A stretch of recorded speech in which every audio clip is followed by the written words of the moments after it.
আজকে তোমাদের সাথে শেয়ার করব মজাদার খাসির মাংসের একটা ছোট্ট রেসিপি। হ্যালো গাইজ, আসসালামু আলাইকুম। কেমন আছো তোমরা সবাই? এই যে মাংসগুলো দেখছো, এগুলো হচ্ছে খাসির মাংস। তোমরা কারা কারা এই খাসির মাংস খেতে পছন্দ করো না, কমেন্টসে জানাতে পারো। আমার মতো এইভাবে খাসির মাংস রান্না করলে তোমরা সবাই চেটেপুটে খেয়ে নেবে। খাসির মাংসগুলোকে আমি প্রথমে লবণ আর লেবু দিয়ে খুব ভালোভাবে ধুয়ে নিয়েছি, এতে খাসির গন্ধটা থাকে না। আর পশমগুলোও খুব ভালোভাবে পরিষ্কার করে নিয়েছি।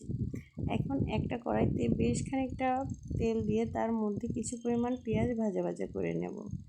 আর এখন দিয়ে নেব কিছু গোটা গরম মশলা। এই গরম মশলাগুলো তেলের উপর দিলে খুব সুন্দর একটা ঘ্রাণ হয় তরকারির, তাই এই গরম মশলাগুলো আমি গোটা গোটাই দিতে পছন্দ করি। আর এখন দিয়ে নিচ্ছি বাটা মশলা। বাটা মশলার মধ্যে আছে হলুদ, মরিচ, আদা বাটা, জিরা বাটা, পেঁয়াজ বাটা আর কিছু রসুন বাটা। যে কোনো মাংস রান্নায় মশলার পরিমাণটা যদি ঠিকঠাক মতো হয় তখন মাংস খেতেও ভালো লাগে আর গন্ধটাও খুব সুন্দর আসে। এই যে দেখছো মশলাটা, এখন আমি এর মধ্যে কিছু পরিমাণ লবণ দিয়ে খুব ভালোভাবে কষিয়ে নেব।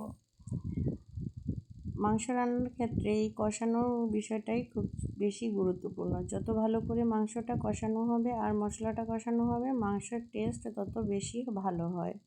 খুব সুন্দরভাবে এই মশলাটা কষানোর উপরেই নির্ভর করে মাংসের স্বাদ। যেহেতু এটা খাসির মাংস, তাই একটু বেশি সময় ধরে কষিয়ে নেওয়াই ভালো। মশলাটা খুব সুন্দরভাবে কষিয়ে নেওয়ার পরে এখন দিয়ে নেব মাংস। এই মাংস সহ মশলাটা আরও বেশিক্ষণ সময় ধরে কষিয়ে নেব। যত ভালোভাবে কষানো হয় মাংস খেতেও তত ভালো লাগে।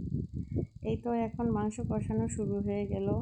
তোমরা কারা কারা এই খাসির মাংসটা কিভাবে রান্না করো, কমেন্টসে রেসিপিটা জানাতে পারো।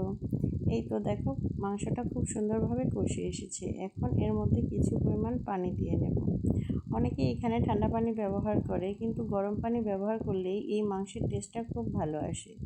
অর্থাৎ যে কোনো তরকারিতে কষানোর পরে যদি তোমরা গরম পানি ব্যবহার করো তবে মাংসের স্বাদটা খুব ভালো হয়।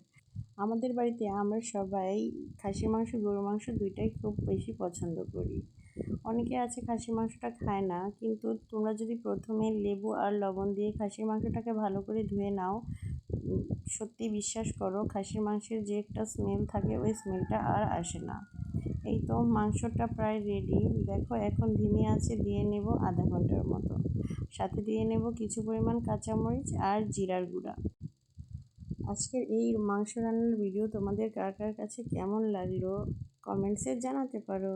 দেখা হচ্ছে নেক্সট ভিডিওতে। এই পর্যন্ত সবাই ভালো থেকো। আল্লাহ হাফেজ।